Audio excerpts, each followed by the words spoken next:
అనగనగా ఒక అడవిలో ఒక కాకి ఉండేది. ఆ కాకికి కొత్త ప్రదేశాలు చూడాలంటే చాలా ఇష్టం. అలా తిరుగుతూ కాకి ఆకలిని కూడా మర్చిపోయేది. అయితే అదే అడవిలో ఒక ఉడత ఉండేది. ఉడత చాలా తెలివైంది, ముందు జాగ్రత్త కలది. ముందుగా ఆలోచించి ఏదైనా చేసేది. ఆ కాకి ఉడత మంచి ప్రాణమిత్రులు. ఉడత ఊర్లు తిరిగి వస్తే ఉడత ఆ కాకికి ఆహారాన్ని దాచిపెట్టేది. ఆ విధంగా ఆ కాకి మరీ సోమరపోతుగా తయారైంది. అది గమనించిన ఉడత కాకితో ఇలా అంది: మిత్రమా, నీవు నీ ఆహారాన్ని సేకరించాలి కదా. ఇప్పటి వరకు నీకు నీ ఆహారాన్ని నేనే సేకరించాను. నువ్వు ఎప్పుడు ఆటలకే ప్రాధాన్యం ఇస్తావు. శ్రమ ఫలాన్ని నీవు మర్చిపోతున్నావు. ఈ రోజు నుంచి నీ ఆహారాన్ని నువ్వే చూసుకోవాలి. అప్పుడు కాకి ఉడతతో ఇలా అంది: అయ్యో మిత్రమా, నువ్వు ఎందుకు అంతగా శ్రమ పడుతున్నావు?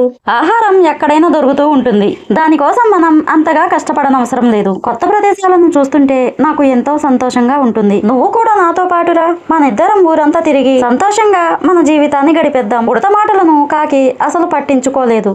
కాకి ఊర్లను తిరుగుతూ కాలక్షేపం చేస్తుంది. వర్షాకాలం రానే వచ్చింది. వర్షంలో తడుస్తూ కాకి ఆహారం కోసం వెతికింది. ఎక్కడ వెతికినా కాకికి ఆహారం దొరకలేదు. ఉడత మాత్రం వర్షాకాలం వస్తుందని తెలిసి ఆహారాన్ని దాచుకుంది.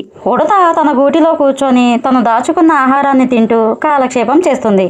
కాకికి ఆ సమయంలో ఏం చేయాలో తెలియక ఉడత దగ్గరికి వెళ్లి తను దాచుకున్న ఆహారంలో కొంచెం ఇవ్వమని అడిగింది. దాంతో ఉడత కాకికి ఇలా సమాధానం ఇచ్చింది: చూడు మిత్రమా, ఇప్పటికైనా అర్థమైందా? ముందే పనిచేసి సిద్ధంగా ఉంటే ఎలాంటి పరిస్థితినైనా ఎదుర్కొనవచ్చు. సరదా అవసరమే, కానీ బాధ్యత మరింత అవసరం. కాకికి ఆ రోజు తెలిసి వచ్చింది. వర్షంలో తడిచి వచ్చిన కాకికి ఉడత దాచుకున్న దానిలో కొంత భాగాన్ని ఇచ్చింది. ఆ రోజు నుంచి కాకి ఆహారాన్ని వెతుక్కుంటూ ఊర్లు తిరుగుతూ సరదాగా కాలం గడిపేసింది. వర్షాకాలం వచ్చే ముందు ఆహారాన్ని తెచ్చుకొని గూటిలో దాచుకునేది. ఫ్రెండ్స్, ఈ కథ నీతేంటో తెలుసుకుందామా? సరదా జీవితానికి అవసరం, కానీ ముందే పనిచేసి సిద్ధంగా ఉండడం చాలా ముఖ్యం. ఫ్రెండ్స్, ఇలాంటి మరిన్ని స్టోరీస్ కావాలంటే మన ఛానల్ని సబ్స్క్రైబ్ చేయండి, షేర్ చేయండి, లైక్ చేయండి.